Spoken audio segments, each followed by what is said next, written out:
todos, muito bem-vindos a mais uma transmissão do Instituto Vida para Todos. Tema geral, Gênesis, o princípio. Mensagem 20, Aliança de Deus com Noé. Gênesis 9, de 1 a 29. Nós estamos em Campinas para uma mini conferência, né? Mas que já é do tamanho de uma conferência, né? Com quase 1.000 pessoas. Mais de 1.000 pessoas, Beto? Hein? 1.100 pessoas, né? O Beto não deixa por menos, né, Beto? 1.100 pessoas. Irmãos, realmente é para estar assim, né? O Beto, né, Beto? É para estar assim. E eu não queria chegar aqui para dar uma palavra em Campinas à moda antiga, né? E encontramos aqui um ambiente celestial. E graças ao Senhor, irmãos, que finalmente os valentes de Davi acordaram aqui em Campinas, né? Só para os irmãos saberem que nós vínhamos trabalhando para levantar os valentes de Davi, como tivemos dificuldade em São Paulo no começo, em 2017, conseguiu levantar um pequeno grupo, mas esse pequeno grupo do Valente Davi, em 2017, já fez muita diferença, não só em São Paulo, mas também toda a obra do Senhor.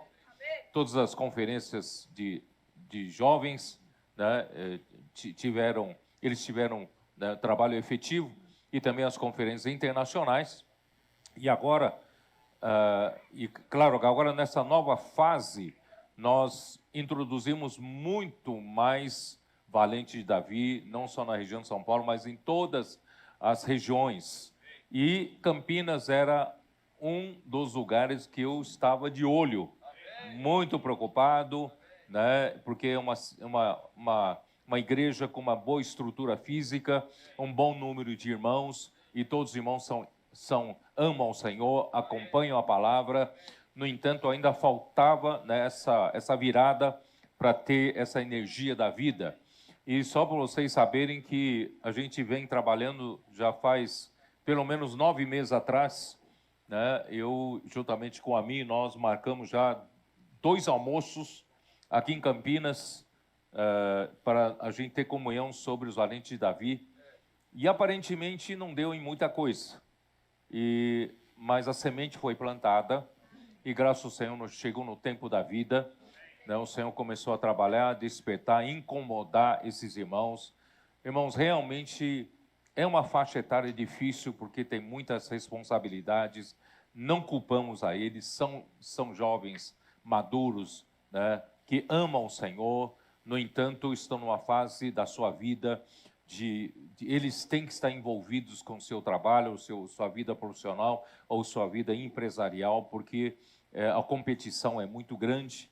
E eles precisam se envolver quase que 8, 9, 10, 12 horas por dia, e sem falar que é uma faixa etária que começa a criar filhos, os filhos já estão crescendo, as despesas aumentam, né? Então é uma faixa etária que quase que não se tem tempo. Eles mesmo não veem como ter, né, mais tempo para servir ao Senhor, porque eles não têm tempo mesmo. Mas graças ao Senhor, irmãos, nós pouco a pouco esses irmãos estão percebendo que quando nós temos um coração, né, de amar a palavra do Senhor, de amar o propósito do Senhor, irmãos, o Senhor começa a abrir, né, as possibilidades do tempo, as alternativas, né, para servir ao Senhor, e ninguém foi decepcionado por ter dado mais tempo ao Senhor, né? Então é isso que nós vimos trabalhando até o último evento nosso para os capitães, para os valentes de Davi na Cidade de Filipe. Isso já encorajou muito, né, alguns valentes de Davi de Campinas, e recentemente nós tivemos já vários encorajamentos, e agora a última semana em Guarulhos, né, acabamos de no almoço em Guarulhos, eu peguei 2 valentes de Campinas, juntei, né, com os irmãos valentes de São Paulo, falei, vocês ajudem, por favor, e já pedi, fazia muito tempo, o TCI de Sumaré, a região de Sumaré, com os valentes de Davi de Sumaré, também os adolescentes, os capitães, para ajudarem, né, a levantar, né, toda a situação aqui. Irmãos, graças ao Senhor, o Espírito operou, né, e hoje a Igreja em Campinas já experimentou 2 finais de semana totalmente diferentes, né, não mais convencionais, mas, né, celestiais, o ambiente celestial. Eles viram como, né, a palavra, né, mexe com todos. Nós temos o TCI funcionando, portanto, eu quero encorajar todas as igrejas aqui presentes. Vamos trabalhar mais forte com os adolescentes, vamos trabalhar mais forte com as casas de adolescentes, mesmo que você seja de uma igreja pequena, né, ainda que seja de 10 pessoas, mas algum casal pode abrir a sua casa, né, para começar um embrião de casas de adolescentes. E com isso, irmãos, com os adolescentes, vocês vão ver essa energia da vida chega para a sua igreja e os adolescentes têm uma facilidade de ganhar outros adolescentes e dessa forma agregamos os capitães, ainda que com um número pequeno de pessoas na sua igreja, o Senhor pode transformar isso rapidamente, né, em um vigor que você nunca viu. Por isso, irmãos, vamos trabalhar nessa direção. O Senhor tem nos dado, né, essa ferramenta maravilhosa que é TCI, e isso funciona. A Igreja em Campinas experimentou isso, né? E isso não é só para a Igreja em Campinas, irmão, nós precisamos emancipar várias igrejas aqui ao redor, não é isso? Nós já contamos hoje de manhã, rapidamente, nós temos o quê? Paulínia, nós temos Jaguariúna, nós temos Valinhos, nós temos Vinhedo, né? Mogi Mirim, Mogi Guaçu, quer dizer, muitas cidades em volta, precisamos emancipar e vamos indo em direção, né, ali, o que mais para frente tem o Piracicaba, Limeira, já vão pegar a sequência disso e até chegar de um lado para São Carlos, né, e para o outro lado até Ribeirão Preto, certo? Então vamos, e ali nós temos Colina, né, temos Colina, Bebedouro, Barretos, né? E vamos até São José do Rio Preto e toda a região ali de Iandeara, né? E vamos trabalhando, irmãos, porque houve um tempo atrás que nós nos contentávamos em ter boas igrejas, boas reuniões, não é isso? Boa palavra nas reuniões. Irmãos, hoje nós temos que trabalhar para que a vontade do Senhor se estabeleça, temos que nos multiplicar, né? Temos que trabalhar com a expansão. O Evangelho do Reino precisa ser pregado em toda a terra habitada e nós temos que fazer, né, esse Evangelho do Reino, né, se espalhar, né, através da comportagem, através do TCI, né, através da expansão de igrejas.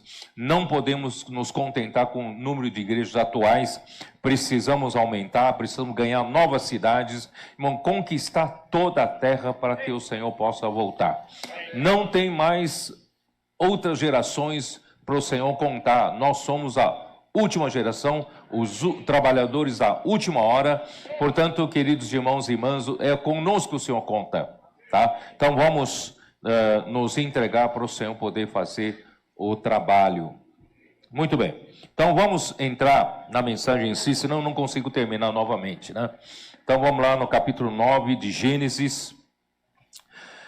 Abençoou, versículo 1, abençoou Deus a Noé e a seus filhos e lhes disse: sede fecundos, multiplicai-vos, enchei a terra, né?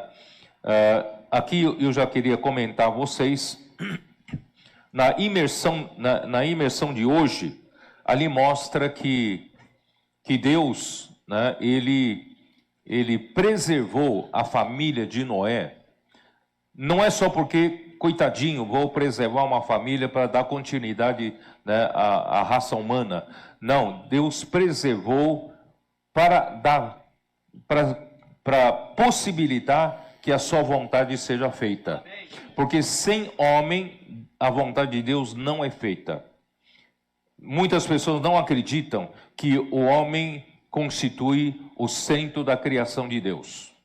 Eles acham que, puxa, com essa imensidão do nosso universo, cosmos, né? Quantidade de astros, de estrelas, quantidade de como é que fala, de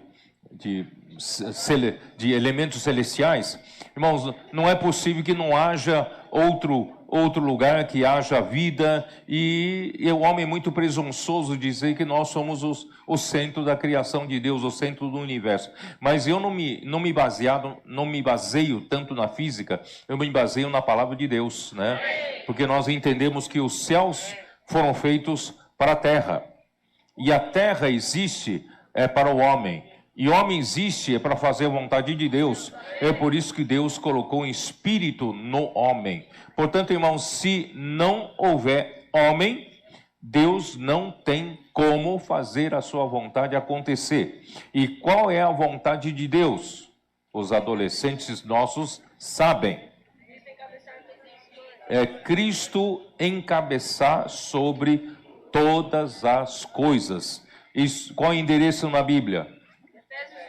Efésios 1, 9 e 10. Então, a vontade de Deus é Cristo ser o cabeça, isto é, Cristo governar sobre todas as coisas, ou seja, todas as coisas devem estar sujeitas ao encabeçamento de Cristo, tanto as do céu como as da terra, durante o tempo, na plenitude da dispensação dos tempos. Quer dizer, enquanto existir o tempo é para fazer a vontade de Deus. Porque o dia em que a vontade de Deus for concluída, isto é, Cristo se tornou o cabeça sobre todas as coisas, não haverá mais necessidade do tempo. Tudo aquilo que cria resistência ao encabeçamento de Cristo, todos os inimigos de Cristo serão punidos e serão lançados para o lago do fogo eterno. E só ficará tudo aquilo que se sujeita ao encabeçamento de Cristo. Aí o tempo acabará e nós então seremos todos introduzidos na eternidade, onde Deus vive de eternidade a eternidade. Portanto, irmãos, nós estamos aqui já no final dos tempos. A história da igreja já dura quase 2000 anos. Se você pensar que Cristo morreu, numa das referências que nós usamos, no ano 29 da era cristã, ano 29 do calendário gregoriano, calendário que nós usamos, ano 29 depois de Cristo. Então, o ano 2000 anos se completaria em 2029. Já estamos em 2025. Então, quase 2000 anos se passaram na história da igreja, a partir do dia de Pentecostes, quando o Espírito Santo foi derramado, né, sobre aqueles 120 galileus, e a igreja foi gerada pelo Espírito Santo. Isso já dura quase 2000 anos. Portanto, Deus não tem mais como esperar muito. Então, o Senhor precisa de você, precisa de mim. É por isso que nós estamos chamando a última faixa etária, que é a faixa etária mais difícil, são pessoas mais ocupadas, né? mais, como é que fala? Mais envolvidas com a sua subsistência, com sua vida profissional, com a criação da sua família. Irmãos, o Senhor está pouco a pouco convencendo essa faixa etária que é possível sim servir ao Senhor. É ou não é possível? Se você começar, eu vou desafiar, dê um passo de fé. Você não tem tempo, mas comece a dar um passo de fé e dizer: eu vou acompanhar de perto a palavra, eu vou participar de uma conferência regional, eu vou seguir de perto, vou ver o que vai acontecer, eu vou separar um final de semana. Estou muito ocupado, mas vou separar um final de semana. E você vai, se você realmente tem coração, você vai ver que aquele final de semana que você acompanha de perto, você vai ver como tudo vai começar a mudar na sua vida. O coração começa a arder, você começa a ver em outra perspectiva, não na sua localidade, em outra perspectiva, a obra do Senhor acontecendo. Você verá a urgência, né, de Deus executar essa obra e começa a arder o seu coração. Você vai dizer, mas mesmo assim eu não vejo possibilidade de eu dar mais tempo. Mas se você não exige que você comece a dar mais tempo. Exige que você, né, eu peço apenas que você acompanhe mais de perto. Dê mais uma chance, vai mais uma vez. Aí você vai começar a ver que Deus começa a abrir possibilidade no seu tempo. Você acredita ou não nisso? José, por isso que eu usei o exemplo de José. Porque se você trabalhar como todos os seus colegas trabalham, você não tem tempo mesmo. O modo normal, terreno, você não tem tempo. Você tem que trabalhar como todo mundo. 10 horas por dia, 12 horas por dia. E talvez até no final de semana o seu chefe demanda mais coisa para você fazer. Você não tem tempo mesmo, tá certo. Mas, se você mudar de modo, você sabe o que é modo, né? Um carro não tem um modo econômico e modo esportivo, não é isso? Se você muda de modo, tá? Do modo normal terreno para um modo celestial, para um modo ressurreição. Aí você começa a perceber que o seu coração voltando-se para o Senhor é com você. Quando o Senhor é com você, o Senhor faz as coisas prosperarem na sua mão. Em outras palavras, o seu chefe, né, vai te elogiar depois de algum tempo, ainda que você não demande todo o tempo para a execução do seu trabalho, porque você agora ocupou uma responsabilidade na igreja ou na obra. E você vai ver que depois de algum tempo, na hora de fazer, como é que fala? De fazer a avaliação, vocês vão ver, para sua surpresa, eu estou falando isso porque aconteceu com vários irmãos aqui. Seu chefe vai dizer, você produziu muito bem nesses meses, né? Nós vamos te dar uma promoção, nós vamos, né, te aumentar o salário, coisas desse tipo. Irmãos, mas ele fala assim, mas eu dei menos tempo, eu dei um bom tempo para o Senhor, para a obra do Senhor. Mas, irmãos, o seu tempo rendeu mais, porque o Senhor é com você. O Senhor faz as coisas prosperarem na sua mão. Acredita nisso ou não? Então, dê um passo de fé. Aí vocês vão ver como tudo vai melhorar. A sua vida vai fazer sentido e a sua família será salva. Porque se você continuar ganhando dinheiro, só ganhando dinheiro, chega um dia, você pode até perder a sua família. Se descuidar do lado espiritual, né? Então, irmãos, você vai ver que sua família será salva. Então, vamos nos engajar, irmãos. Não temos mais tempo a perder, tá? Então, o ser humano é importante. Você só existe como um ser humano para fazer a vontade de Deus. Se não, irmãos, a nossa vida humana é vaidade de vaidades. Se você olhar para esses jogadores famosos, não vou nem citar nomes, vocês sabem que são quem, né? Ganham milhões e milhões e milhões e milhões de pessoas. Para ele, o dinheiro perdeu sentido. Perdeu sentido. Certo? Entra num lugar, compra 10 carros de luxo, gastando milhões de reais, eles não usam um relógio Patek, né?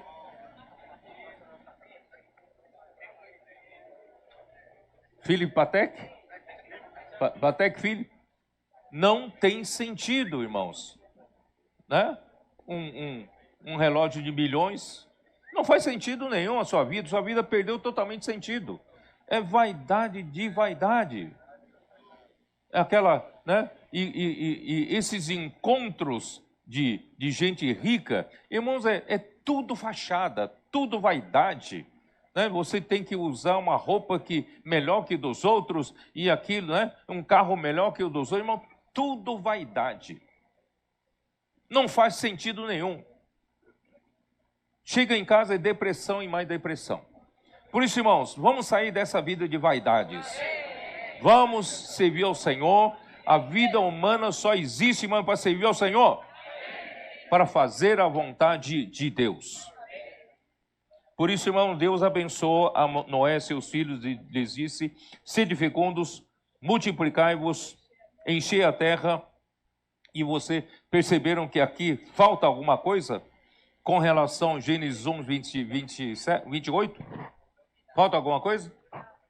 Falta, né? Como é que ele falou em Gênesis 1, 28? Vamos lá, vamos dar uma olhada. E Deus os abençoou, lhes disse: sede fecundo, aqui tudo igual. Multiplicai-vos, enchei a terra, até aqui tudo igual. Mas Deus não continuou. Aqui fala: sujeitai-a e dominai sobre. Não foi mencionado depois da saída da arca. Porque o homem, depois da queda, perdeu essa capacidade de sujeitar a terra, porque quem vai governar a terra é Deus através do homem. Mas com a queda do homem, quando o homem desobedeceu a palavra de Deus e o pecado entrou no mundo, isso está, né, em Romanos capítulo 5, vocês, vamos lá, acho que tem muita gente nova, né? Romanos 5, dá uma olhada. Quando o homem simplesmente desobedeceu a palavra de Deus e comeu da árvore do conhecimento do bem e do mal, que Deus disse para não comer, olha só que desastre aconteceu com todo ser humano. Versículo 12, 5:12.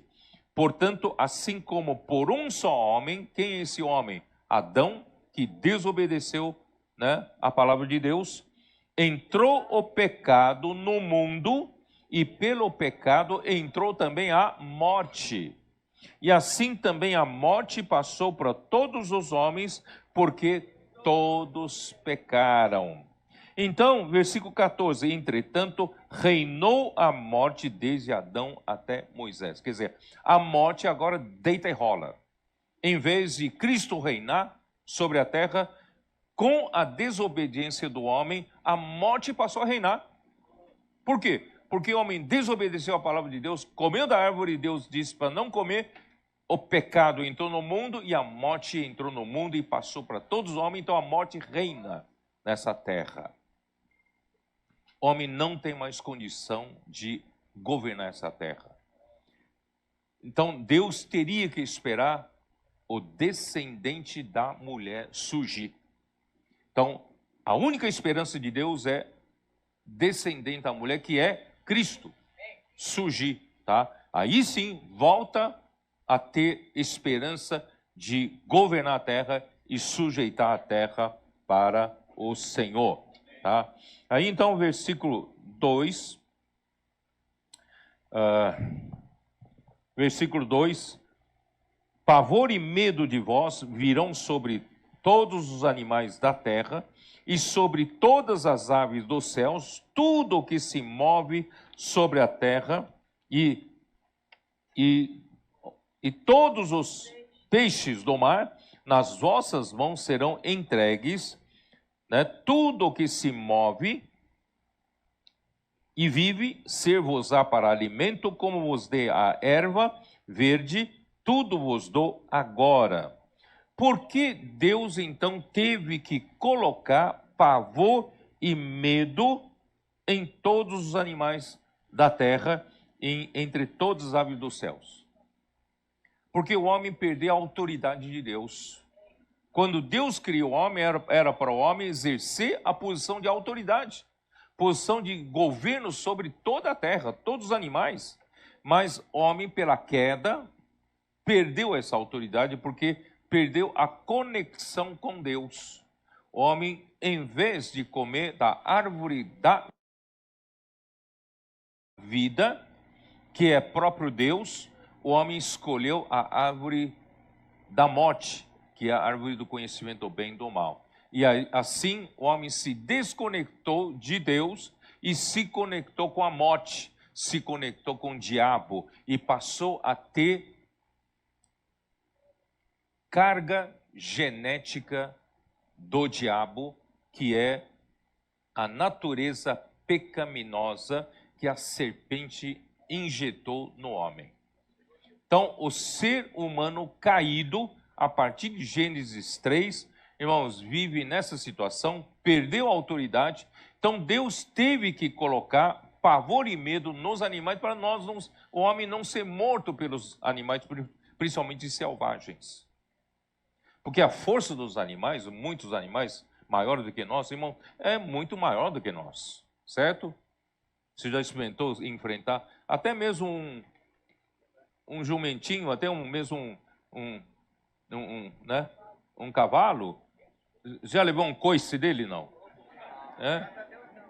Já levou uma mordida de cavalo, não? Não é brincadeira, não. Se Deus não tivesse colocado o limite, nós poderíamos ser mortos por qualquer animal desse. Você enfrentaria um rinoceronte? Enfrentaria um leão, certo? Então, né, de qualquer, mesmo que sejam animais maiores, eles têm um certo medo do homem, porque Deus é que colocou esse medo, por quê? Para que o homem, Deus não quer que o homem seja exterminado na terra. Deus precisa do homem para fazer a vontade de Deus. Então, ele é que colocou o pavor, tá bom? E ele entregou, né, todos os peixes do mar, tudo que se move na terra, todos os peixes do mar, entregou nas nossas mãos, tá? E tudo que se move, né, e vive, ser-vos-á para alimento, como vos dei a erva verde, tudo vos dou agora. Irmãos, em Gênesis 1, quando Deus acabou de criar o homem, que alimento Deus deu para o homem criado? Lá em Gênesis 1, antes da queda. Capítulo 1, versículo 30. Não, versículo 29, né? E disse Deus ainda: eis que vos tenho dado todas as ervas que dão semente e que se acham na superfície de toda a terra, todas as árvores em que há fruto e dê semente, isso vos será para mantimento.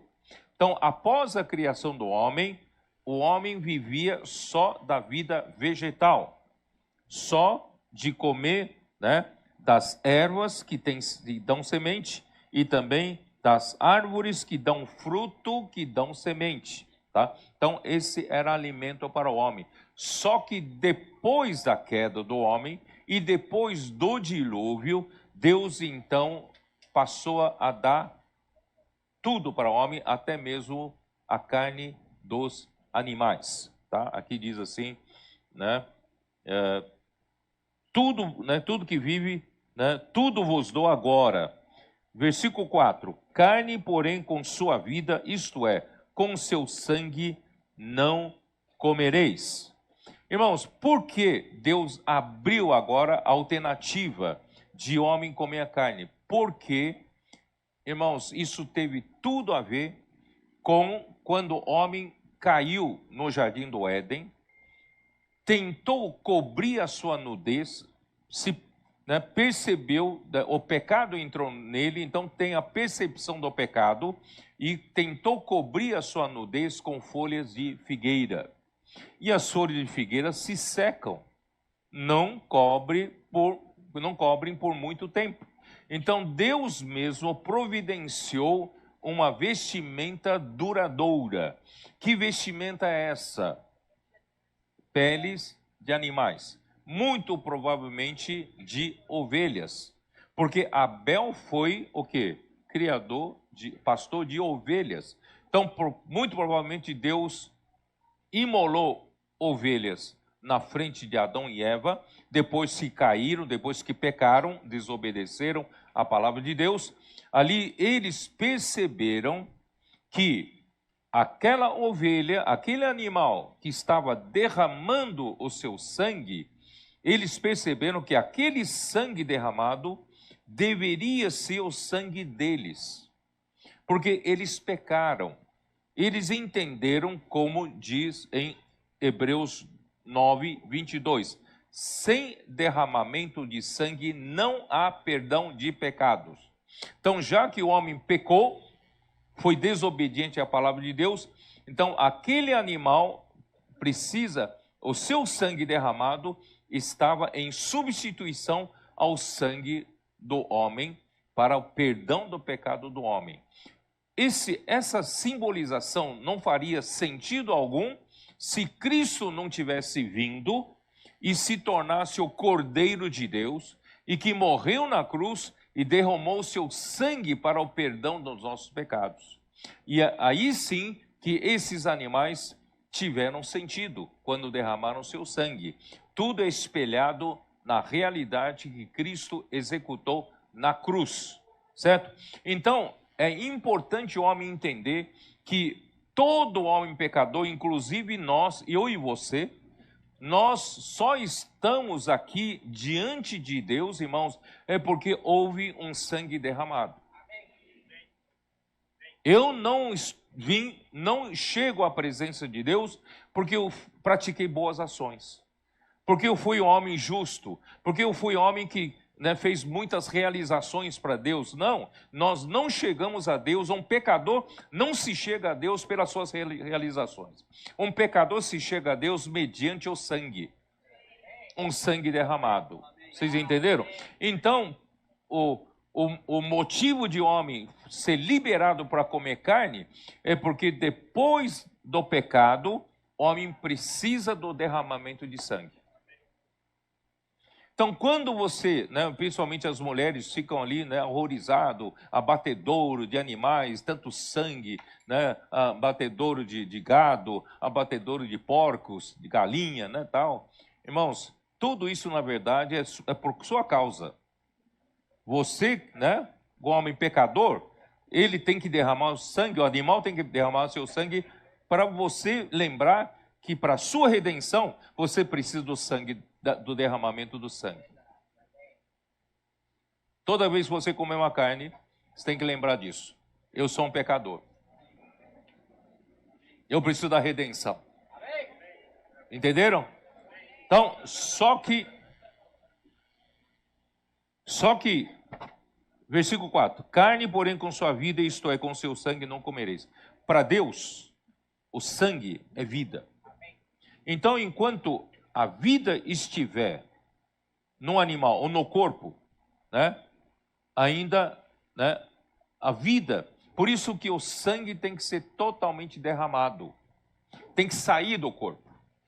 Quando a vida sair do corpo, Deus permite o homem comer da carne. Então, muitos pensam, por isso, irmãos, eu não quero estabelecer aqui uma lei religiosa, mas baseado nesse princípio, irmãos, eu pessoalmente não como do sangue, Não é, porque isso não está na lei levítica, mas isso aqui já na saída do dilúvio, tá?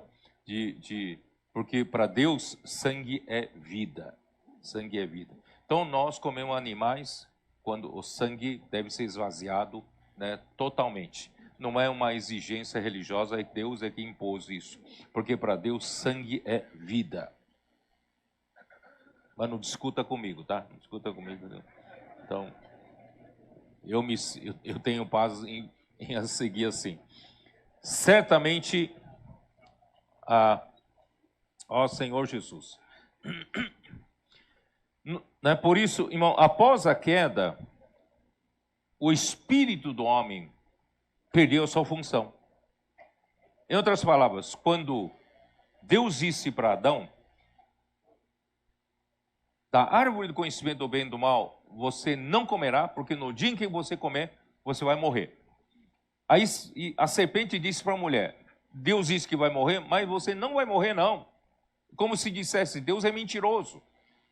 Se você comer, você vai ser como Deus, conhecedor do bem e do mal. Quer dizer, a serpente enganou a Eva, tá?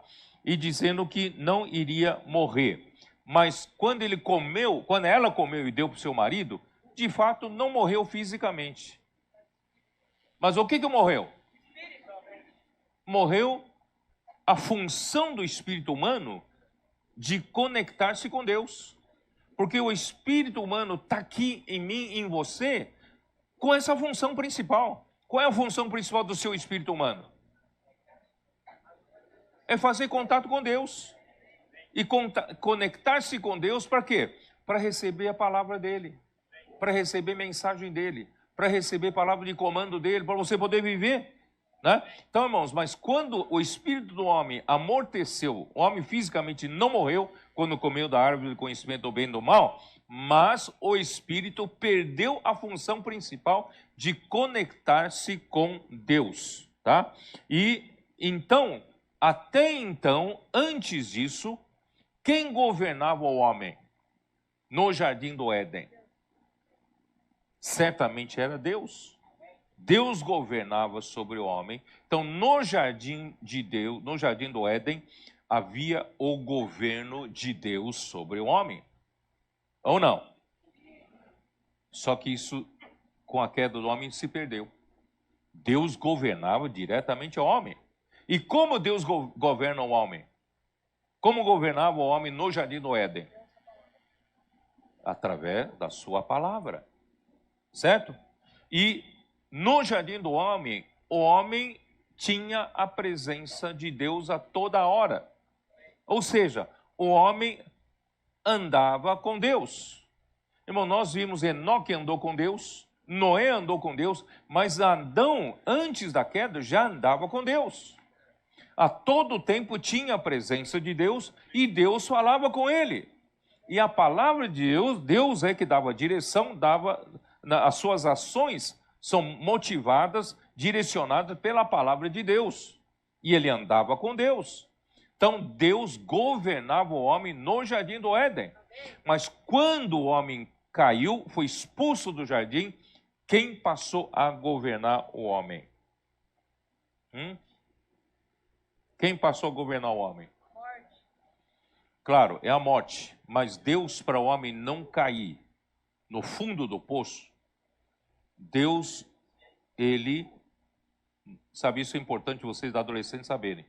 Começou então o governo da consciência. Tá bom? Vocês adolescentes. Deus não governa mais o homem, porque o homem perdeu a conexão com Deus. Não recebe mais voz de comando de Deus. Não tem como ser governado por Deus. Mas Deus ainda preservou. A função principal do Espírito é conectar com Deus, mas o homem não se conecta mais com Deus. Como é que faz? Ainda tem uma parte do espírito humano que chama-se consciência. Deus então manteve essa parte ainda funcionando, mesmo que não completamente. Porque a consciência era para funcionar perfeitamente quando o homem estivesse conectado com Deus e recebendo a palavra de Deus. Mas isso aqui já não está acontecendo, mas Deus preservou uma parte que é a consciência do homem. Então, quando você faz alguma coisa errada, a consciência não te acusa? Não mostra, opa, você está fazendo alguma coisa errada. Você roubou alguma coisa, né? Sua mãe falou para você não fazer, você fez. Depois sua mãe perguntou, quem fez isso? Ah, não fui eu não, né? Então, só que a sua consciência acusa você. Opa, não é bem assim, tá? Então, só para comprovar, não vou entrar muito nesse assunto, só para vocês adolescentes saberem, em Romanos capítulo 2, deixa claro como é que funciona a consciência, a partir desse momento, o governo da consciência, né, depois da queda do homem. Romanos 2, versículo 14, diz assim: quando, pois, os gentios que não têm lei procedem por natureza de conformidade com a lei, não tendo lei, servem eles de lei para si mesmos. Que lei é essa? Os gentios não conhecem a lei dos judeus, né? Então, essa lei é uma lei que Deus colocou na nossa consciência. É uma coisa que veio da própria natureza do homem. Versículo 15. Estes mostram a norma da lei gravada no seu coração. Quer dizer, todo homem tem uma norma da lei gravada no coração. E essa norma da lei gravada no coração está na consciência. tá? Testemunhando-lhes também a consciência e os seus pensamentos. A consciência está no espírito humano. Os pensamentos estão aonde? Na alma, na mente. Então, a consciência está no espírito humano, que Deus ainda manteve alguma função, e o pensamento está na nossa mente, porque o pensamento é que acaba comandando todas as ações do homem. Então, o pensamento tem que concordar com a consciência, tá? Mas muitas vezes os pensamentos querem fazer, né, o homem quer fazer outra coisa. A consciência acusa, mas o homem quer fazer outra coisa. Por isso Deus colocou a consciência para confrontar os pensamentos. Entendeu? Mutuamente acusando-se ou defendendo-se. Então aí existe uma contestação, uma confrontação, certo? Então, os pensamentos, a mente é para ouvir a consciência. Se a consciência está acusando, é bom os pensamentos, a minha mente, obedecer, tá? E alguns não obedecem, essa consciência passa a ser cauterizada. O que é cauterizado? Os adolescentes sabem o que é cauterizar, não? O que é cauterizar? O que é ação de cauterizar? Isso que vocês não sabem, né? Se vocês pegarem um metal quente, rubro, né? Por exemplo, antigamente quando se marcava gado, não esquentava, né, um ferro com uma letra, alguma coisa, e colocava no dorso do animal. E aquilo ali queima e dói, não é isso? Queima e dói, mas depois de algum tempo, aquela parte queimada fica cauterizada. O que é cauterizada? Aquela parte queimada não terá mais sensibilidade. Então, se você for contra a sua consciência por muito tempo, a sua consciência fica queimada, fica cauterizada, não te dará mais a sensibilidade. Entendeu? Então, melhor a gente não cauterizar a consciência. Como não cauterizar a consciência? Obedecendo, né? Não ficar se justificando e fazendo o que nós queremos. Então, não queremos manter uma consciência sempre limpa e pura, tá bom? Então, eu estou explicando para você, no Jardim do Éden, inicialmente havia governo de Deus sobre Adão e Eva. Depois da queda, Deus então manteve a função, uma parte da função do Espírito, que é a consciência, passou a ter o governo da consciência. Mas o governo da consciência, infelizmente, não deu certo. Que culminou em Gênesis 6, versículo 3, a maldade do homem se multiplicar, né? Gênesis 6, dá uma olhada. Todo esse tempo estava debaixo do governo da consciência, né? Capítulo 6, versículo 3, só vou ler versículo 3. O meu espírito, então disse o Senhor, o meu espírito não agirá para sempre no homem, porque o homem é carnal. Quer dizer, o homem, em vez de ouvir a consciência, o homem passou a ouvir, né, e fazer as coisas para ter o prazer na carne. O homem caiu mais do que na emoção, mas caiu na carne mesmo. Então o homem passou a só viver pelos prazeres da carne, tá? Então não funcionou o governo da consciência, tá? Bom, vamos lá. Então esse governo da consciência equivale a dizer, tem um versículo que acho que pouco notado por muitos, em Gênesis capítulo 6, versículo 3, ali diz: então disse o Senhor, o meu espírito não agirá para sempre no homem, porque esse é carnal e os seus dias são 120 anos. O que quer dizer o meu espírito não agirá mais no homem? De que maneira o Espírito de Deus age no homem? Se já perdeu contato. já perdeu conexão? Através da consciência. Em outras palavras, e essa palavra agir, você for no original hebraico, essa palavra agir é contender.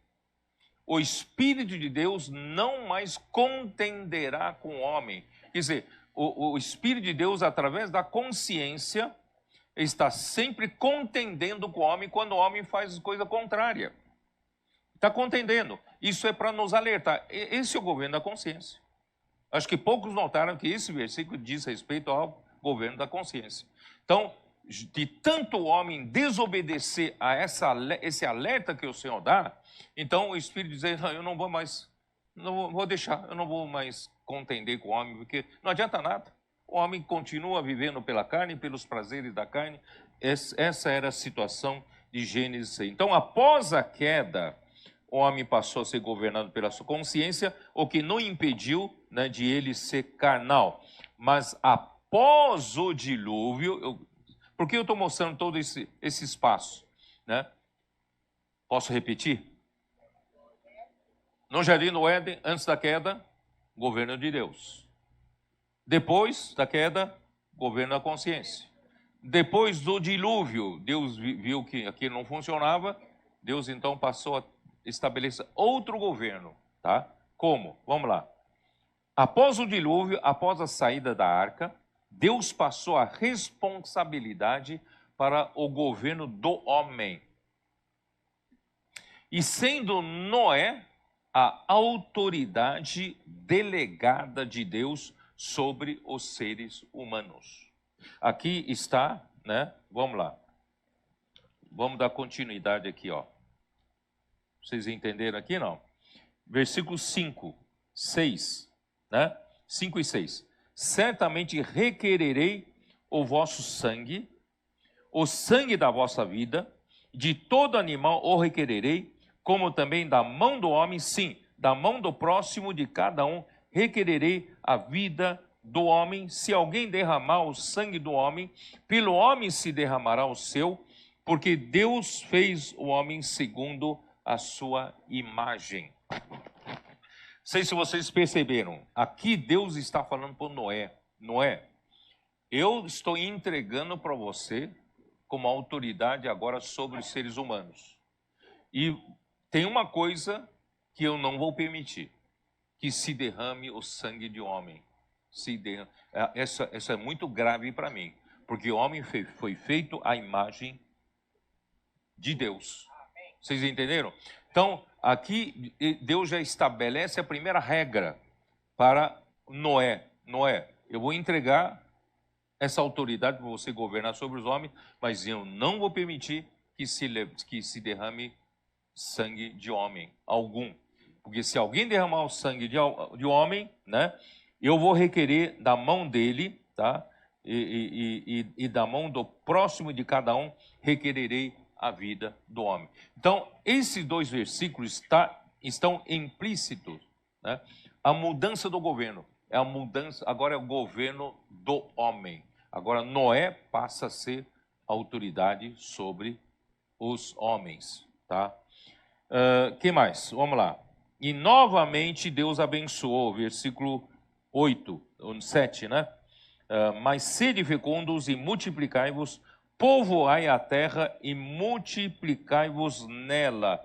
Irmãos, Deus precisa da multiplicação do homem para poder a vontade dele ser feita. Porque não adiantava o homem estar concentrado no lugar, precisa se espalhar para encher a terra, para que o governo de Deus, né, através do homem, se espalhe pela terra toda. Deus quer ganhar a terra toda, né? Sede fecundos, como é que é? Me ajude. Sede fecundos, multiplicai-vos, enchei a terra e sujeitai-a e dominai sobre ela. Quer dizer, então é encher a terra. Por isso, irmãos, nós não podemos ficar, né, não ficar contentes só ficar em Campinas, né? Os judeus que estavam vivendo aquela vida da igreja maravilhosa de Atos 2, eles queriam ficar só lá em Jerusalém. Ninguém queria sair de Jerusalém. E quando Deus disse que ninguém vai sair, tá bom. Ele mandou uma grande perseguição. em capítulo 8 de Atos. Quando veio a grande perseguição, todos, exceto os apóstolos, tiveram que sair. Aí eles foram se espalhar. Irmão, você gosta tanto da sua cidade, tanto da sua igreja, Deus quer que você veja que Deus não quer apenas uma cidade. Deus quer conquistar a terra toda. Por isso vocês, além de Davi, precisam sair um pouco para olhar a necessidade da obra em toda a terra. Aliás, amanhã estaremos indo com uma grande comitiva para a África do Sul. Nós estaremos indo. Quem está indo? Aqui, levanta a mão. Quem está indo? Estamos indo aí amanhã, né, com uma comitiva. Irmãos, por que nós estamos indo lá? Porque Deus não quer que a gente tenha uma boa vida da igreja só no Brasil. Ele quer alcançar outros continentes. Quer conquistar o continente africano. Tem muito trabalho para fazer? Tem muito trabalho. Sabe? Precisa de muito dinheiro para fazer uma obra lá, precisa de muito dinheiro. E não só a África, na Ásia também. Né? Em todos os continentes onde Deus mandar, nós vamos, irmãos. É por quê? Não é pela ambição de obra, não. Não estamos preocupados com a nossa obra. Nós estamos cumprindo a vontade de Deus. Tá? Não podemos nos contentar em ficar num lugar. Depois, na semana que vem lá na África, né, eu vou falar um pouco que o Nimrod quis concentrar o homem. Mas Deus quer que o homem se espalhe para conquistar a terra toda para o Senhor. Tá? Quando você quer concentrar, é porque o homem quer um reinadozinho para ele. Sabe? Quando você quer levantar um feudo para você, você não deixa ninguém sair do seu território, você quer fortalecer o seu território. Mas, irmão, nós não estamos preocupados com o nosso território. Nós queremos conquistar a terra para o Senhor. Né? Muito bom. Então, vamos lá. Então, aí começa o governo humano. Romanos 13, versículo 1, mostra para nós que nós hoje estamos debaixo do governo humano. Quer dizer, antes de vir a igreja, né? Ou quem não está na igreja está sujeito ao governo humano. Então, a Mateus 13, é isso, né? Romanos 13, né? Versículo 1. Quem achou? Hein? Isso. Oh, meu, desculpe que eu estou tendo dificuldade de achar aqui. 13:1. Todo homem está sujeito. Aqui fala, todo homem está sujeito. Tem um governo humano. Deus estabeleceu. Todo homem está sujeito às autoridades superiores, porque não há autoridade que não proceda de Deus, e as autoridades que existem foram por ele instituídas. Governo bom, governo mau, né? É isso aí. Então, o desejo de Deus, irmãos, era vocês perceberam, vou repetir de novo. Gênesis 1 e 2, no Jardim do Éden, governo de Deus. Aí, após a queda, governo da consciência. Depois o dilúvio, governo do homem, e que perdura até hoje. Mas o que Deus quer mesmo é restaurar o governo de Deus, mas não só no primeiro momento de Gênesis 1 e 2, mas depois de comer da árvore da vida. Aí realmente Deus poderia governar a terra através do homem. É isso que Deus quer restaurar. Por isso, irmãos, o desejo de Deus, hoje, o coração de Deus, vocês, além de Davi, vocês precisam saber o que anela, qual é o anelo do coração de Deus, né? O que aspira ao coração de Deus, o que Deus quer realmente, irmãos. Ele quer governar, Ele quer reinar sobre a terra, sabe? Chega dessa bagunça toda, não é isso? Hoje, o desgoverno nessa terra, porque o homem não está deixando que o Senhor governe através da sua palavra. Por isso, irmãos, Deus deseja governar, trazer novamente o reino de Deus, só que dessa vez por meio da vinda do descendente da mulher. E quem é o descendente da mulher? Cristo. Então, por isso que João Batista, em Mateus 3, versículo 2, quando ele, como precursor do Senhor Jesus, ele anunciava para os judeus que concorriam a ele para serem batizados, ele dizia: arrependei-vos. Vamos ler, vamos ler. Eu quero economizar tempo, não leio, mas é melhor ler que vocês ficam mais impressionados, não ficam? Mateus 3, 2. Versículo 1. Naqueles dias apareceu João Batista pregando no deserto da Judéia e dizia: arrependei-vos, porque está próximo o reino dos céus, porque Cristo está vindo, o descendente da mulher está vindo. Então, como nós conseguimos, sair da situação atual, controlado e governado pelas trevas, pela morte, pelo diabo? Irmão, como nós conseguimos sair de um reino e entrar para outro reino? Irmão, só tem um jeito: arrependimento. Pelo menos a primeira iniciativa deve ser o arrependimento. Porque o arrependimento nos desliga do reino das trevas. Quem sabe? Eu falei já nas mensagens anteriores. Porque nessa natureza pecaminosa, Satanás não tem arrependimento. Vocês já perceberam ou não? Você já percebeu alguma vez Satanás se arrepender? E não vai nem se arrepender. Daqui a pouco ele vai ser preso por 1000 anos. Quando for solto, vai fazer a mesma coisa. Você já viu algum desses anjos caídos dele, se arrependerem? Ele não se arrepende. Mesmo porque Deus não perdoa. Porque não se arrepende. Irmãos, como a gente deixar essa vida que está sendo controlada pelo império das trevas? Primeira coisa, arrependimento. E arrependei-vos porque está próximo, perto, o reino dos céus. Aí quando Jesus iniciou o seu ministério na terra, está em Mateus 4, Mateus 4, versículo 23, quando ele veio aqui na terra fazer o quê? A sua primeira preocupação, irmãos, é com o reino. Percorria Jesus toda a Galileia, ensinando nas sinagogas, pregando o evangelho do reino. Irmãos, esse é o evangelho do reino que nós pregamos. Nossos colportores são nas ruas levando os livros que contêm o evangelho do reino. Nós pregamos o evangelho do reino. Não pregamos somente para as pessoas saírem do inferno e ir para o céu, não. Nós pregamos o governo de Cristo sobre a vida das pessoas, tá? Então, Jesus veio aqui na terra pregando o evangelho do reino e curando toda sorte de doenças e enfermidades entre o povo. E no capítulo 9 de Mateus, novamente nós temos aqui, versículo 35, como diz: e percorria Jesus todas as cidades e povoados. Irmão, Jesus não ficava dentro de uma escola, dentro de 4 paredes, de uma chamada igreja, Jesus ia para a rua, porque ele quer estabelecer o reino dos céus aqui na terra. E onde estão as pessoas que precisam receber essa palavra? Estão nas ruas.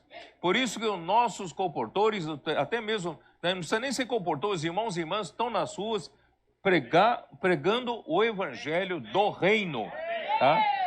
Ensinando na sinagoga, pregando o evangelho do reino e curando toda sorte de doenças e enfermidades. Vendo ele as multidões, compadeceu-se delas, porque estavam aflitas, exaustas como ovelhas que não têm pastor. Por que as multidões estão nessa situação? Aflitas, exaustas, como ovelhas que não têm pastor. Porque não tem encabeçamento. Não tem governo de Deus. O governo humano, irmão, não traz encabeçamento, de Deus. Por isso, irmãos, o homem não tem paz. O homem está cansado. O homem está exausto, está aflito, angustiado. Está ou não está? Depressivo. Síndrome do pânico. O homem está, irmão, a situação está desesperadora. Mas, irmãos, quando vier o governo de Deus, aí o homem tem pastor. Tá? Muito bom, vamos lá. Então, hoje, irmãos, a igreja onde nós vivemos, essa vida da igreja maravilhosa que a igreja em Campinas adentrou nessas 2 semanas, não é isso? Irmão, é a realidade do reino dos céus. Aqui está um pedaço do céu na terra. Aqui Deus governa através da sua vida, através da sua palavra. Irmãos, nós estamos na realidade do reino do céu, no melhor lugar que pode estar. Então, por isso, irmão, nós temos paz. Por isso nós não sentimos cansados, né? O Beto falou, depois um dia cansado, a gente conhece a vida de um médico, né? Depois um dia cansado, ele chega aqui, os irmãos estão a 1000, né? É imersão, é grito de guerra e tal. Ele falou, eu pensei que ia estar cansado, mas não me senti cansaço nenhum. Pelo contrário, eu fiquei mais animado ainda, né? Irmãos, essa é a vida da igreja, que é a realidade do reino dos céus. E, então, irmãos, por quê? Porque a igreja é governada por Deus por meio da sua palavra. E a igreja foi incumbida para pregar o evangelho do reino. Vamos lá para Mateus 24, não? Mateus 24, versículo 14. E será pregado este evangelho do reino por todo o mundo para testemunho a todas as nações, então virá o fim. Em outras palavras, irmãos, nós só estamos aqui vivendo como a igreja, como a realidade do reino do céu, não é só para a gente ter uma boa vida, aleluia, que vida da igreja gostosa, estou feliz, quão feliz estou na vida da igreja. Tá? Não, é para quê, irmãos? Para nós pregarmos o evangelho do reino, para que mais pessoas venham para essa vida da igreja maravilhosa, que está debaixo do governo de Deus. Deus perdeu esse governo de Deus aqui na terra, porque o homem virou pecador, está debaixo do outro governo, o governo das trevas, o governo da morte. Mas agora, irmãos, através da igreja, Deus está tendo finalmente um lugar onde Ele governa. Então nós precisamos pregar o evangelho do reino para trazer mais pessoas estarem debaixo do seu governo. Ó Senhor Jesus. Ufa. Por isso que foi ontem não? Foi ontem na live? Foi ontem, né? Que eu falei. Irmãos, acho que você nunca percebeu que o reino de Satanás, o reino das trevas, ele se propaga rapidamente na esfera humana caída. Vocês já perceberam isso? Porque a serpente injetou um veneno no homem. Esse veneno está no homem caído. Esse homem caído, irmãos, está aqui. Eu e você. Então, quando esse homem caído se propagar, se multiplicar, eu estou também multiplicando o reino do homem caído. É ou não é? Estou multiplicando. Basta nascer uma criança. Essa criança já nasce pecador. Você acredita ou não? Porque todos pecaram. Porque pela desobediência de Adão, o pecado entrou no mundo, e pelo pecado a morte passou para todos, porque todos pecaram. Então, toda vez que nasce uma criança, já nasce pecadora. Então, já se propaga. Né? Então, o Danilo, lá de Sorriso, me mandou uma informação que, pelas estimativas da ONU, pelas estimativas da Unicef, por ano, nascem entre 140 a 150 milhões de crianças. Por ano. Então, a multiplicação nesse reino é rápido. Em um ano, 140 a 150 milhões. São quase 400 mil por dia. 400 mil crianças por dia. Então, esse reino se espalha com o nascimento humano, com o nascimento terreno do homem caído. Mas, para você ganhar uma pessoa para o reino de Deus, você precisa pregar um a um. Vocês perceberam a diferença, a dificuldade? Por isso, irmão, nós precisamos de muitos trabalhadores. Por isso que Jesus, em Mateus 13, ele veio aqui na terra com pressa de semear. O semeador saiu a semear. E a palavra e a semente do reino é a palavra da pregação do evangelho do reino. E a terra, qual é? A terra é o coração do homem. Por isso, irmão, nós temos que ir para a rua. Onde estão as pessoas? Onde estão os corações? Onde está a terra? E, irmãos, o trabalho nosso é muito mais difícil. É semente por semente, é um a um, é corpo a corpo. Por isso nós precisamos de muitos trabalhadores. Mas graças ao Senhor, o Senhor está nos dando tantos adolescentes. Já estão engajados, se engajando cada vez mais. Quando eles forem emancipados, 17, 18 anos, eles já são emancipados para entrar nesse trabalho. Eles vão virar esses pregadores do Evangelho do Reino. Certo? Fazer serviço militar do Reino, para pregar o Evangelho do Reino. 6 meses do SEAP, 6 meses de missão, né? Se possível, uma experiência de mais um ano. Se quiser voltar a estudar para a faculdade, volta para estudar na faculdade, mas ele será sempre um engajado. Será sempre um que vai pregar o Evangelho do Reino. Mas se você quiser trabalhar já a partir daí para o Senhor, melhor ainda. Nós vamos ter um grupo grande de trabalhadores, né, para pregar o Evangelho do Reino a toda a terra habitada, porque o tempo urge. Nós temos pouco tempo para isso, porque o nosso trabalho é um a um. E o reino das trevas, irmãos, é por nascimento. Então vamos... Esse é o meu desespero. Vocês percebem que esse é o meu desespero, tá? Então, para semear a semente do reino, irmãos, é um a um, corpo a corpo. Por isso, vamos acelerar esse processo? Porque não é só também semear, você ainda precisa cuidar, né? Você também precisa mandar imersão diária, né? Transmissão de vida para ele e tal, e você vai ganhando, e até que se engaje na vida da igreja, tá? Ó Senhor Jesus, vamos lá. Vamos para a aliança de Deus. Vamos lá em Gênesis 9.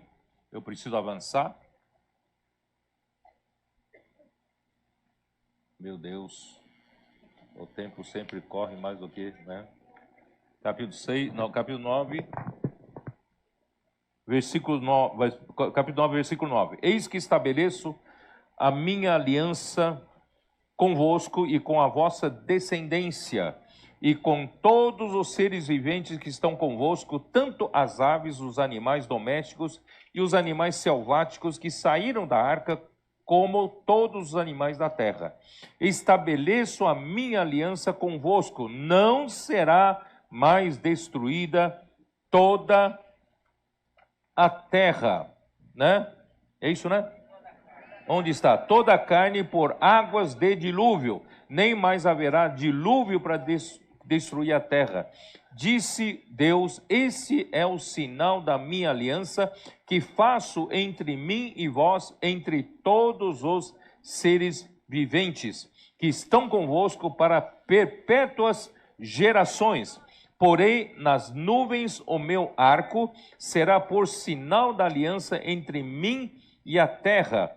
Então sucederá que quando eu trouxer nuvens sobre a terra e nelas aparecer o arco, então me lembrarei da minha aliança firmada entre mim e vós, e todos os seres viventes de toda a carne, e as águas não mais se tornarão em dilúvio para destruir toda a carne. O arco está nas nuvens, vê-lo-ei e me lembrarei da aliança eterna entre Deus e todos os seres viventes de toda a carne que há sobre a terra. Então disse Deus a Noé: esse é o sinal da aliança estabelecida entre mim e toda a carne sobre a terra. Aí ele termina falando: os filhos de Noé que saíram da arca foram Sem, Cã e Jafé. Cã é o pai de Canaã. Muito bem, eu vou comentar isso daqui a pouquinho. Muito bom. Então, irmãos, porque Deus fez essa aliança? Não fez essa aliança só com Noé. Deus fez essa aliança com toda a terra. Fez essa aliança com os animais, com todos os seres viventes dessa terra, porque Deus prometeu nunca mais usar as águas do dilúvio para exterminar a terra. Em Gênesis 6, havia uma necessidade de Deus fazer isso, porque, irmãos, Deus não podia permitir, se durasse mais algum tempo, aquele sangue híbrido dos anjos caídos, né, que possuíram as mulheres aqui na terra, iria se espalhar, iria acabar o ser humano criado por Deus, lá em Gênesis capítulo 1. Não terá mais o Senhor como fazer a sua vontade através do homem. Então foi necessário Deus fazer aquilo, porque Cristo que virá para reinar na terra não é somente Cristo Deus, como Filho unigênito de Deus, mas Cristo que virá reinar sobre a terra será Cristo homem, o primogênito que Deus gerou na ressurreição. Ele passou pela morte e ressurreição. Imagina Cristo chegar aqui na terra, né? Participar da carne e sangue, e essa carne e sangue tem mistura. Deus não teria como concretizar a sua vontade. Então, Gênesis 6, irmão, foi um exagero, foi uma coisa de extrema necessidade que Deus fez aquilo. Para você ouve como uma história. Gênesis 6, uma história. Deus matou todo mundo, salvou uma família. Né? Desde que eu conheço por criança, educado na igreja, eu entendo como uma história. Mas, irmãos, não é história para os filhos de Noé. Você imagina, de repente, hoje, né? Você está aqui vivo, de repente, todos à sua volta, só a sua família é salva, todos à sua volta, seus amigos, seus parentes, seus contatos, todos morrem num dilúvio grande. É um trauma extremamente grande para toda a humanidade. Isso teve tudo a ver, teve influência daqui para frente. Tá? Amanhã, na semana que eu vou falando de Nimrod, tem tudo a ver com isso. Então, irmãos, eu quero dizer para vocês que foi extremamente traumático o que aconteceu no dilúvio. Não é uma coisa, não é uma história para boi dormir, não. Boi não dorme, né? Para criança dormir, né? Então, irmãos, é uma coisa traumática, foi uma coisa horrível. Então, imagina só se Deus não fizesse uma aliança conosco. Nunca mais eu vou destruir a terra com dilúvio. Senão, irmão, toda vez que vê um toró, imagina só, né?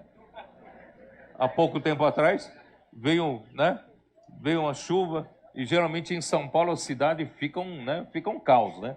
Então, irmãos, se perdurar, já pensou? Já pensou se perdurar 40 dias e 40 noites aquela tormenta? Não sobra ninguém, né? Então Deus então prometeu, não vai mais destruir, tá? A terra. Aí, irmãos, o arco-íris é o sinal da fidelidade de Deus em guardar a sua aliança, porque Deus é fiel. Pode crer nele. Se ele fez aliança conosco, Deus é fiel. E fiel é a sua palavra. Eu coloquei aqui no meu esboço uma série de versículos, não vou falar aqui, não tenho tempo, já estou vendo que o tempo já está avançando, tá? Então, irmãos, em Apocalipse capítulo 4, vamos dar uma olhada lá? Apocalipse capítulo 4, você vê um arco-íris lá. Apocalipse capítulo 4 descreve o cenário no céu, né? Logo depois de Cristo, da ascensão de Cristo. Cristo morreu, foi ressuscitado, Deus o elevou e fez-o assentar à sua direita. É nesse cenário do céu que o apóstolo João foi convidado a subir até o céu para ver o cenário. Tá? Capítulo 4, versículo 1. Depois dessas coisas, olhei, e eis não somente uma porta aberta no céu, como também a primeira voz que ouvi, como de trombeta, dizendo: sobe para aqui, e te mostrarei o que deve acontecer depois dessas coisas. Então, imediatamente me achei em espírito. Aí ele viu o que naquele cenário? Ele viu armado no céu um trono, e no trono alguém sentado. Irmãos, esse universo não está sem governo. Esse universo não está sem trono. Esse universo tem um trono. Esse trono tem alguém sentado. Esse alguém sentado é Deus. Deus, ele quer governar o universo e principalmente governar a terra, tá? Aí versículo 3. E esse que se acha assentado é semelhante no aspecto de pedra de jaspe e de sardônio, e ao redor do trono há um arco-íris, semelhante no aspecto a esmeralda. Porque nesse cenário no céu, depois da redenção de Cristo, depois da sua ressurreição, depois da sua ascensão para o céu, e ali João viu que no seu trono ao redor está um arco-íris. Irmãos, isso dá segurança para nós. Deus levou a sério essa aliança que ele fez com a terra, essa aliança que ele fez com o homem. Ele não vai destruir mais a terra por meio do dilúvio. Ó Senhor Jesus. Agora vamos dar continuidade. Gênesis 9. Vamos ver se a gente consegue terminar.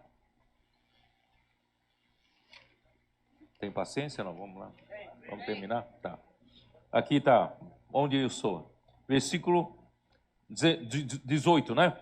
Os filhos de Noé que saíram da arca foram Sem, Cã e Jafé. Cã é o pai de Canaã. São eles os 3 filhos de Noé, e depois deles se povoou toda a terra. Quer dizer, esse novo povoamento da terra partiu, né, de Noé e os seus 3 filhos. Então, seus 3 filhos se tornaram 3, né, vamos dizer, 3 linhas de raças, né, que acabaram povoando toda a terra. E quando ele fala de Cã, tá, aqui é sempre, você percebe que dos 3 filhos, Cã é sempre mencionado no meio, né? Sem, Cã e Jafé. No entanto, Cã é caçula. Não sabia, né? Está no versículo 24. Despertando Noé do seu vinho, soube o que fizera o filho mais moço. Quem é o filho mais moço? É o Cã. Mas por que é mencionado no meio? Não sei.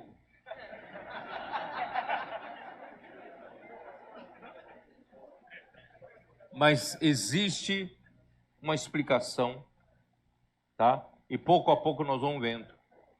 Tem uma explicação, precisamos da revelação de Deus para entender isso. E por que quando ele menciona Cã, ele menciona como o pai de Canaã? Canaã, filho de Cã, tomou aquela terra que Deus prometeu dar para Abraão e o povo de Israel. Certo ou não? Canaã. E os cananitas são da descendência de Cã. E Abraão e Israel são descendentes de Sem. Tá? Então, por isso há essa luta. Sem vai habitar ali na terra de Cã, tá? Então, provavelmente, irmãos, provavelmente, pelo fato de a sua descendência Cã, de Canaã para frente, ser uma descendência ainda pior que Cã, tá? Então, eu vou ler um versículo só para vocês terem uma certa indicação. Levítico 18, versículo 3. Não fareis segundo as obras da terra do Egito, em que habitastes, nem fareis segundo as obras da terra de Canaã, para a qual eu vos levo, nem andareis nos seus estatutos. No estatuto. Então, irmãos, aqui fala, vocês não farão as obras da terra do Egito, né, em que vocês habitaram, mas depois, né, nem nas obras, nem segundo as obras da terra de Canaã, para a qual eu vos levo. Vocês saíram do Egito, agora eu quero levar vocês para Canaã. Não andareis nos seus estatutos. Irmãos, esses estatutos e essa forma de viver tem tudo a ver com a idolatria, tá? Que nós vamos ver na próxima mensagem, tá? Então, Canaã se tornou, né, uma terra de ídolos. E os descendentes de Cã, tá? Eu pedi para fazer um mapa, não sei se vai poder projetar. Os descendentes de Cã se estabeleceram ao sudoeste da Ásia. Vocês estão conseguindo ver, não? Né? Sudoeste da Ásia, Ásia ocidental, tá? Ásia ocidental e nordeste da África, tá? Cush era localizada na região superior do Nilo, ao sul do Egito, tá? Não conseguiram, né? Não era aquele mapa, não, era o outro, tá? Bom, vamos lá.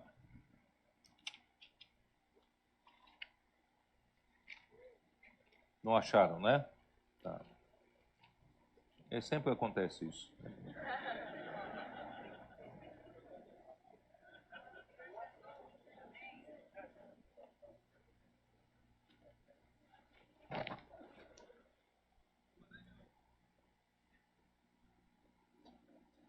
Então,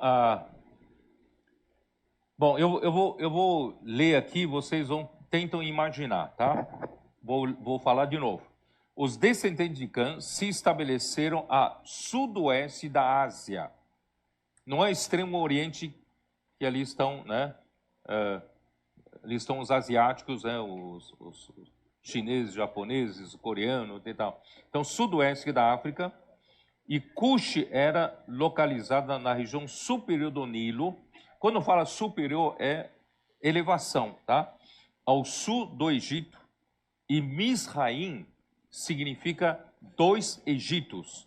Quer dizer, parte alta e parte baixa do Egito, ao sul do Egito, fazendo referência ao Egito. E a Cush refere-se à Etiópia. Tá? Vocês conseguem ver agora? Tá? Cã, né, dominou primeiramente essa parte, né, uma parte do Egito, e descendo você tem Cush, tá? E mais, onde estou aqui? E a parte mais abaixo, não sei se aparece ali, tem um lugar chamado Punte. E o Punte, não é Puti. Punte é hoje Somália. É Somália de hoje, tá? E o nome Canaã, o significado do nome Canaã é terra da púrpura. Vocês se lembram que eu falei para vocês que ali na região da costeira de Canaã, né? Havia um lugar de produção de púrpura, porque havia uns moluscos, né, que a única forma de produzir a cor púrpura, e a cor púrpura é tão rara de se produzir, é que se tornou a cor de majestade, de imperador, né? Coisa. Por isso, ali, então a região, os gregos chamavam aquela região de Fenícia, e com o mesmo significado de terra de púrpura, pois os cananeus eram conhecidos produtores e exportadores da melhor tinta púrpura, usada para tingir as roupas da realeza. Mais tarde, todo esse território passaria a ser chamado de Palestina, nome dado pelos filisteus que, vindos do Egito e de Creta, dominaram as terras de Canaã por muito tempo. Tanto é que o povo de Israel lutou muitas vezes com os filisteus. Tá? Então, essa é mais ou menos para vocês saberem para onde Cã, né, se povoou. Tá? Então, vamos parar por aqui. Aí vamos para Noé, vamos continuar Noé, versículo 20. Noé, lavrador, passou a plantar uma vinha, bebendo do vinho, embriagou-se e se pôs nu dentro da sua tenda. Cã, pai de Canaã, vendo a nudez do pai, fê-lo saber fora a seus 2 irmãos. Então Sem e Jafé tomaram uma capa, puseram-na sobre os próprios ombros de ambos e andaram de costas, rostos desviados, cobriram a nudez do pai, sem que a vissem. Despertado Noé do seu vinho, soube o que lhe fizera o filho mais moço, e disse: maldito seja Canaã, seja servo dos servos a seus irmãos, e ajuntou: bendito seja o Senhor, Deus de Sem, e Canaã lhe seja servo, engrandeça Deus a Jafé, e habite ele nas tendas de Sem, e Canaã lhe seja servo. Tá? Irmãos, essa história diz o que? Respeito a quê? Porque no começo da mensagem eu enfatizei tanto na questão de governos. Começa no Jardim do Éden, governo de Deus. Depois da queda do homem, governo da consciência. E depois que sai do dilúvio, o governo do homem. E o governo do homem, quem era a autoridade? Noé. E Cã expôs a nudez do seu próprio pai. Mas se fosse outra pessoa qualquer, tinha menor gravidade. Mas por ser Noé a autoridade sobre todos os seres humanos naquela época, irmãos, ele estava indo contra a autoridade que Deus estabeleceu. Por isso, irmãos, quando você... O que é expor a nudez? Expor a fraqueza da autoridade que Deus estabeleceu. Expor a fraqueza de uma autoridade geralmente tem uma intenção impura. Não é só de expor a nudez. Tem uma rebelião dentro de si. Quando você expõe uma autoridade, porque você quer sair debaixo dessa autoridade. Você não concorda com muitas coisas dessa autoridade, você quer ter independência a essa autoridade. Então você expõe para diminuir essa autoridade, para você poder ter voz ativa também. Vocês entenderam ou não? Então, Números 12 é o melhor exemplo.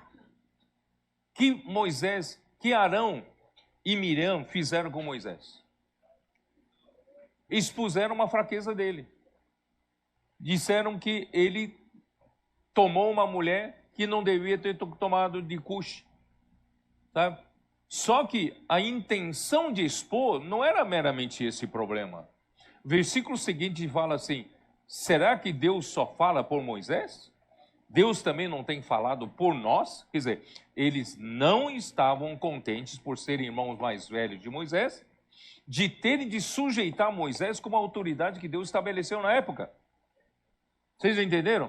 Então, não é meramente a falha da autoridade. Você tem insatisfação, você tem inveja. Moisés era mais moço do que eles, mas Moisés era usado por Deus. Então, ficou muito evidente. Então, Deus deixa logo em seguida muito claro: olha, se tem profetas entre vocês, eu falo com ele em sonhos, eu falo com ele em visões. Mas com Moisés é diferente. Eu falo com Moisés cara a cara, né? Eu falo com ele, né, não por enigma, não por sonho. Eu falo com ele diretamente, rosto a rosto, tá? Então, assim, Moisés é essa porta-voz que eu defini, eu que designei. Vocês não temeram falar dessa forma, dessa autoridade? E imediatamente Miriam se encheu, se tomou de lepra. E a lepra é o quê?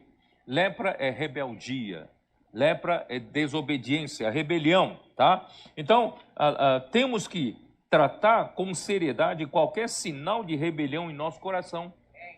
Tem que tratar do seu coração qualquer insatisfação, qualquer busca de reconhecimento na igreja, irmãos. Isso é motivo para você ir contra alguém, contra a autoridade. Eu não sou reconhecido.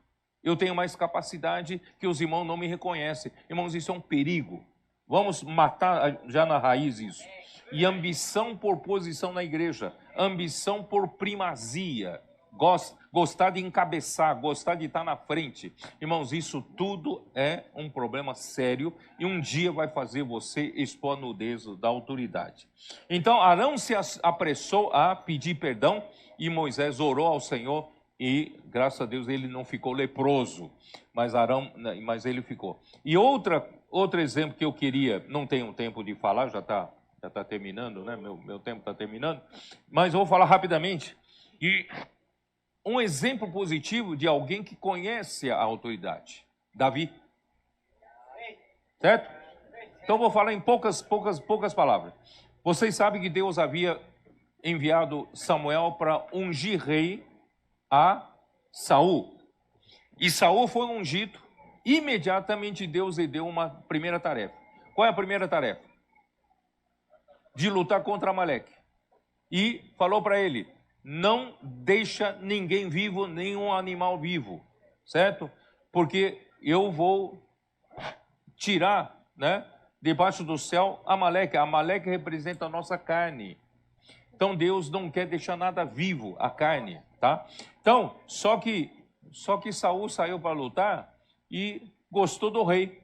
Acho que aquele rei ali deve ser um rei muito sábio, muito bom falador, né, muito agradável e tal. E ele preservou a vida do Agag. E também o povo preservou o melhor dos bois, né, das ovelhas. E Saul não obedeceu à palavra de Deus. Isso foi considerado como rebelião e foi rejeitado como rei imediatamente. Só que ele não saiu do lugar do rei. E Deus mandou Samuel ungir a Davi. Vocês se lembram dessa história, não? Ungiu a Davi. Davi era o último dos filhos, né? O último dos filhos. Quando até Jessé, pai dele, achava que não pode ser Davi. Eu tenho um filho mais bonito, mais alto, mais, né? Mais, como é que fala? Melhor, né? Mas ele fez passar todo mundo, mas Samuel fala: não é nenhum desses. Você não tem mais alguém, não? Tem um aí que tá apacentando, né? Tá pastoreando. Aí mandou chamar, Deus disse: é ele mesmo, esse mesmo. Aí ele foi ungido rei, vocês se lembram? Quando ele foi ungido rei, irmãos, pelos nossos cálculos, ele tinha 18 anos de idade. Essa informação estou passando para vocês agora, tá? 18 anos de idade. Aí, em seguida, no outro capítulo, Davi vence a Golias. Lutou contra Golias. Ele confiava no Senhor. Davi era um ser humano normal, Golias era um daqueles gigantes lá de Gênesis 6, sabe? Um enorme. Mas Davi venceu, ele já tinha 19 anos, um ano depois, tá? E o que acontece? Então, a partir de então, Saul viu que Deus era com Davi e soube que Davi foi ungido rei, no lugar dele, passou a perseguir Davi e procurar matar Davi. Vocês sabem disso. Só que quando, né, Davi teve que se refugiar na caverna de Adulão. Tanto é que até brinquei um pouco, né, com os irmãos que cooperam comigo, né? Nós somos todos da caverna de Adulão, né? Então, como é que é? Aqueles que são endividados, amargurados de espírito, viviam em aperto, né? Irmãos, nós somos realmente trabalhadores da última hora, não temos qualificação nenhuma, não, mas graças ao Senhor, o Senhor nos achou na caverna de Adulão, né? Aí, irmãos, Davi andou fugindo, mas por 2 vezes Davi teve a oportunidade de matar Saul, mas ele não matou, tá? Eu não vou ler isso aqui, vocês podem ler. Adolescente, anota. 1 Samuel 24, de 1 a 22. É a primeira vez que Saul estava nas mãos de Davi e Davi não matou. 1 Samuel 24, de 1 a 22, tá? E a segunda vez, ele poupa a vida de Saul novamente, é 1 Samuel 26, de 1 a 16, tá? Então, por 2 vezes, ele não matou Saul, porque ele sabia que Saul, mesmo que Deus tinha rejeitado a ele, mas ele é ungido de Deus, ungido de Deus não se toca. Então ele não tocou, tá? E Deus, por fim, Deus é que deu o reino para Davi. Davi, então, por fim, reina sobre Judá em Hebrom, e por 7 anos e meio, e depois reinou por outros 33 anos sobre Israel e Judá, ao todo 40 anos. Quando ele começou a reinar, ele tinha 30 anos de idade. Por isso, o valente de Davi, 30 anos de idade é a idade que Deus quer usar você, tá? Como valente de Davi. E no fim, irmãos, a fortaleza de Davi, ó Senhor Jesus. A fortaleza, vamos ler só isso aqui, ó. 2 Samuel 5. Vamos só ler isso aqui. Eu vou terminar por aqui. 2 Samuel 5.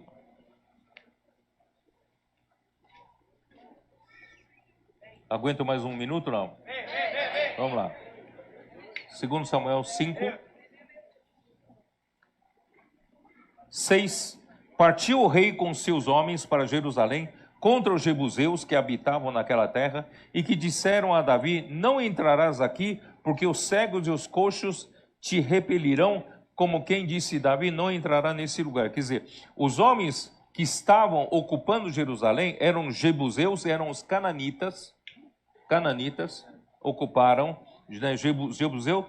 Eles eram tão arrogantes, achando: Davi, você nunca vai conquistar a nossa terra, né? Até os nossos cegos e coxos vão vencer você, tá? Porém, Davi tomou a fortaleza de Sião. Esta é a cidade de Davi. Irmãos, quando Davi ganhou, primeiramente ao ganhar Jerusalém, ele ganhou a fortaleza de Sião, derrotou os jebuseus.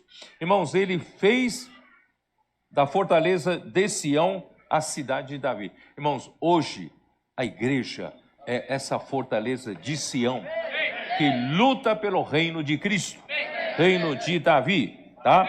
Versículo 9, assim habitou Davi na fortaleza e lhe chamou a cidade de Davi. Ó Senhor Jesus. Tá bom, eu vou parar por aqui, não vou falar até o fim, não. Então, irmãos, nós somos a fortaleza de Sião. E tivemos que, como Davi, lutar bravamente contra, né, os jebuseus, contra os cananitas, para que o Senhor possa ter aqui um exército, né, com adolescentes, capitães, os intendentes, e hoje nós temos todo um reforço, né, da administração, da gestão dos valentes de Davi. E nós aqui na fortaleza de Davi, de Sião, nós vamos lutar pelo reino. Nós estamos aqui para lutar para que Cristo volte a governar novamente a terra, começando por nós. Chega do governo só pela consciência, chega de governo dos homens, e Cristo precisa governar aqui, primeiramente na igreja, aqui na fortaleza de Sião, que somos nós, o filho varão que vai trazer o Senhor de volta. Amém.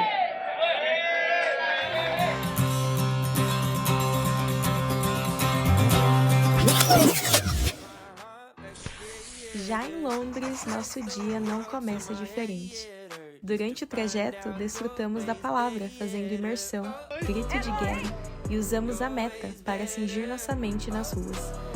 Epa, aleluia! Estamos aqui na cidade de Londres, cidade muito desafiadora.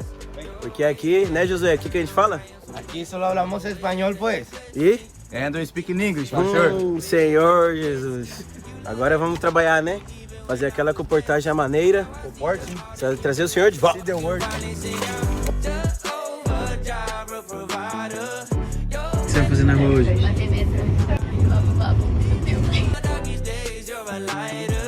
Galera, vamos comprar o passe aqui.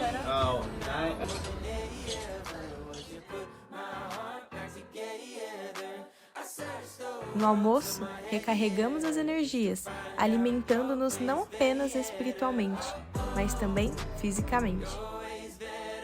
No final de semana, recebemos os contatos da comportagem na reunião, introduzindo-os nessa esfera de vida.